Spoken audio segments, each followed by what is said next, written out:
Everyone, I welcome you in legal minds. आज का जो टॉपिक है वो कस्टम्स है। आज हम हिंदू लॉ की लेक्चर सीरीज लेक्चर नंबर 6 को रिकॉर्ड कर रहे हैं। आज हम इस लेक्चर में कस्टम्स और उसके 4 प्रकारों के बारे में बात करेंगे। आपसे अनुरोध है, इस चैनल को सब्सक्राइब करिए, लाइक करिए, शेयर करिए, कमेंट करिए और हमको ऐसे ही हमेशा अपना सपोर्ट देते रहिए। लेक्चर सीरीज कंटिन्यू चलेगी और हिंदू लॉ के बाद हम मुस्लिम लॉ को शुरू करेंगे।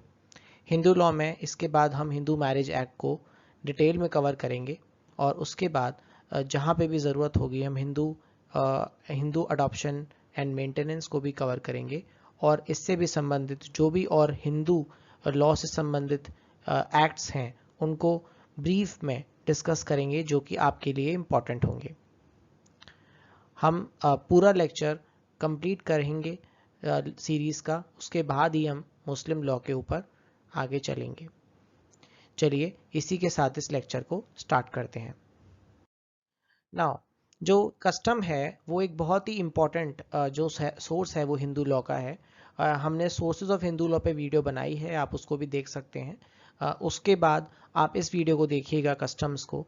और कस्टम्स जो है वो इसलिए इम्पॉर्टेंट है क्योंकि कस्टम्स वो बहुत ही लंबे समय से चले आ रहे हैं और कस्टम्स का जो रेलेवेंस है, जो टाइम पीरियड है वो बहुत इम्पॉर्टेंट है और इसीलिए कस्टम्स पे डायरेक्ट क्वेश्चंस आते हैं एग्जाम्स में।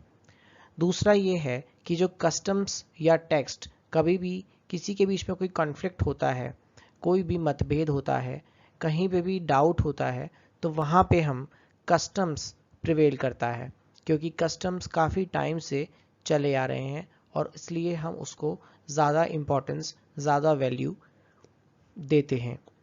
नाउ जो कस्टम है वो एक तरीके से लॉ ही है क्योंकि बहुत ही लंबे और बड़े कंसिस्टेंट पीरियड से, बहुत ही समय से ये चले आ रहे हैं अगर कस्टम्स। तो जैसे अगर मैं उदाहरण के तौर पे लूँ तो मैरिज भी एक कस्टम है जो चला आ रहा है, ठीक है। इस कस्टम, जो ये मैरिज का कस्टम है जो ये चला आ रहा है, इसमें कई सारे प्रोसीजर्स होते हैं। जैसे हिंदू रीति रिवाज की जो मैरिजेस होती हैं उनका कराने का अलग ढंग होता है शादी का। अगर आप दूसरे रिलीजन में जाएंगे तो वहाँ पे दूसरे तरीके से वो कस्टम को फॉलो किया जाता है। तो ये कस्टम है जो कि फाइनली जिसने एक्ट का रूप ले लिया, थोड़े बहुत चेंजेस के साथ ऑब्वियसली, क्योंकि कस्टम्स अपनी कन्वीनियंस के साथ फ्रेम होते हैं, लेकिन लॉ में थोड़े से रूल्स रेगुलेशंस भी आ जाते हैं। लेकिन जो बेस फाउंडेशन है, जो फाउंडेशन है कस्टम का, वो हमेशा उसमें प्रिवेल करता है जब भी हम किसी ऐसे एक्ट को पढ़ते हैं कि जो कस्टम से निकल के बना है। उदाहरण के तौर पे मैंने आपको बताया हिंदू मैरिज एक्ट उसका एक बहुत बड़ा उदाहरण है। और ये जो आज हम लॉ पढ़ रहे हैं, हिंदू मैरिज एक्ट या अडॉप्शन एक्ट या और भी जितने भी हम एक्ट्स देखते हैं, ये सब कस्टम्स पे बेस्ड हैं। पहले ये कस्टम्स थे, बाद में ये कोडिफाइड किए गए। कोडिफाइड मतलब इनको बनाया गया, इनको ड्राफ्ट किया गया और फाइनली लेजिस्लेचर के सामने रखा गया और फिर ये पारित हो गए। इस संबंध में, कस्टम के संबंध में आप ये RBSS Munna Lal versus RSS राजकुमार AIR 1962 सुप्रीम कोर्ट 1493, आप इस केस को रेफर कर सकते हैं। इस केस में इन्होंने कस्टम को एक बहुत ही इम्पोर्टेंट मैटर के रूप में कंसिडर किया है और इसमें बोला है कि एक इम्पॉर्टेंट सोर्स ऑफ लॉ है। तो आप इस केस को भी इसमें रेफर कर सकते हैं। नाउ देखते हैं कि कस्टम्स 4 प्रकार के होते हैं। पहला जो प्रकार है उसको हम लोकल कस्टम कहते हैं। दूसरा है फैमिली कस्टम, तीसरा है क्लास और कास्ट कस्टम्स और चौथा है गिल्ड कस्टम्स। चलिए इसको बहुत ही संक्षेप में एक एक करके देखते हैं। पहला है लोकल कस्टम। जब भी आप किसी लोकल कस्टम की बात करते हैं तो वहाँ पे आप जोग्राफिकल एरिया याद रखिए। तो जब भी हम लोकल कस्टम की बात करते हैं वहाँ पे हम जोग्राफिकल एरिया की बात करते हैं। जैसे उदाहरण के तौर पे अगर कोई भी ऐसा कस्टम जो कि उत्तर प्रदेश में बहुत ही चर्चित हो, जो कि फॉलो किया जाता है, तो वो सेम कस्टम एक तरीके से लॉ का या किसी भी तरीके से उसको उसको एक बहुत ही लंबे परंपरा से वो चला आ रहा है, तो उस कस्टम को हम लोकल कस्टम कहेंगे। मैं आपको उदाहरण देके इसको समझाऊंगा। दूसरा है फैमिली कस्टम।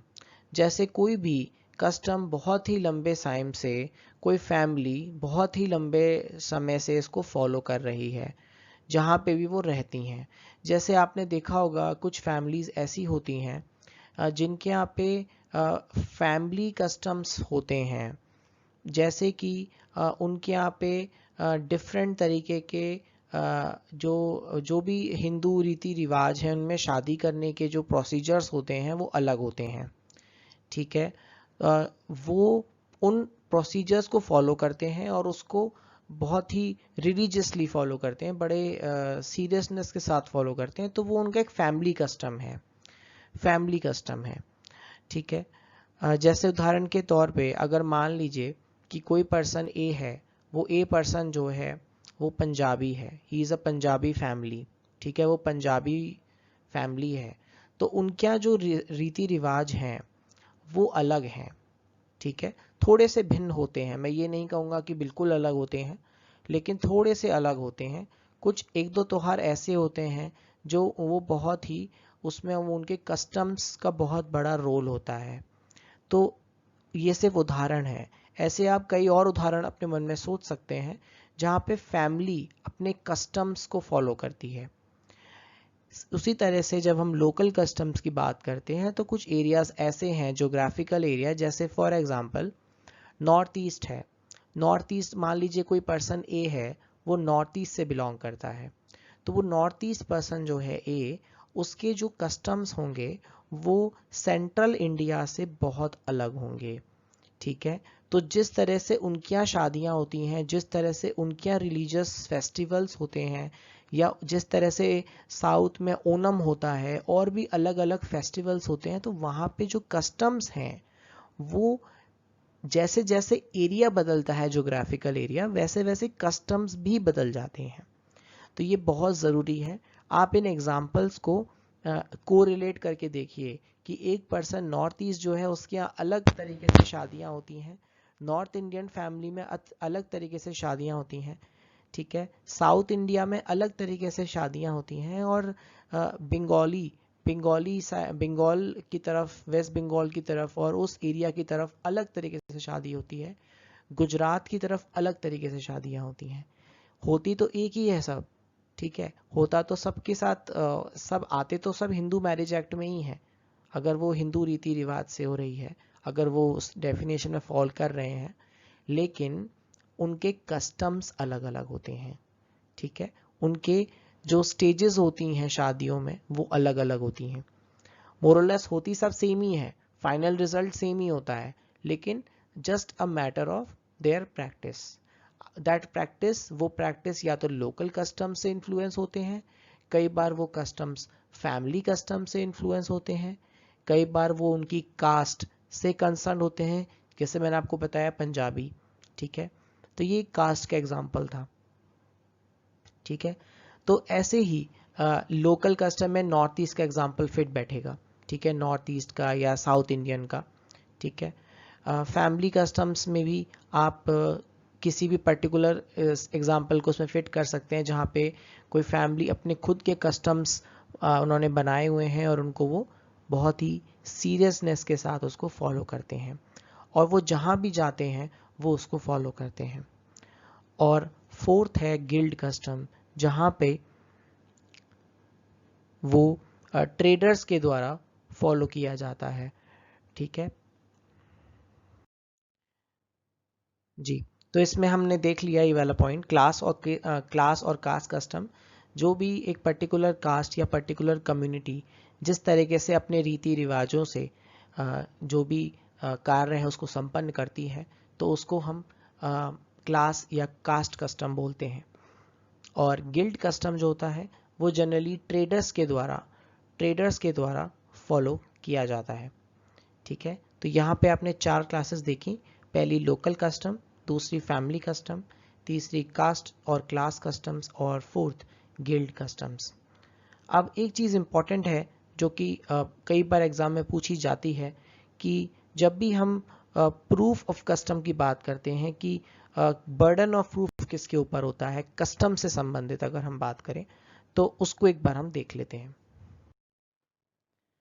ओके,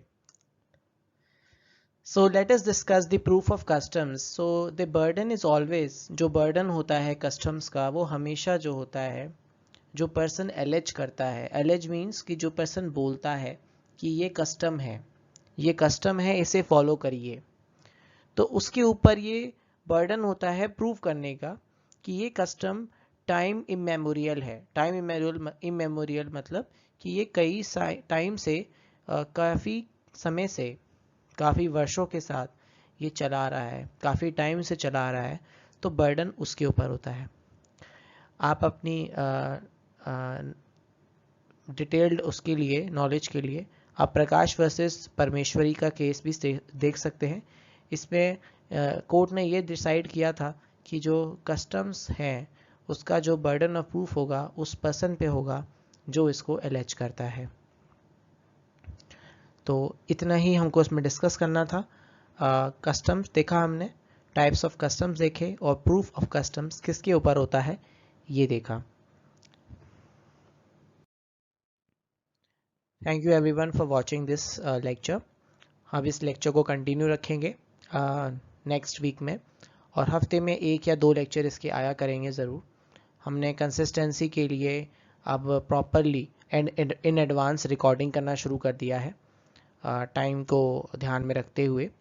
चलिए इसी के साथ इस लेक्चर को यहीं समाप्त करते हैं और आशा करते हैं कि आप इस चैनल को सब्सक्राइब करेंगे।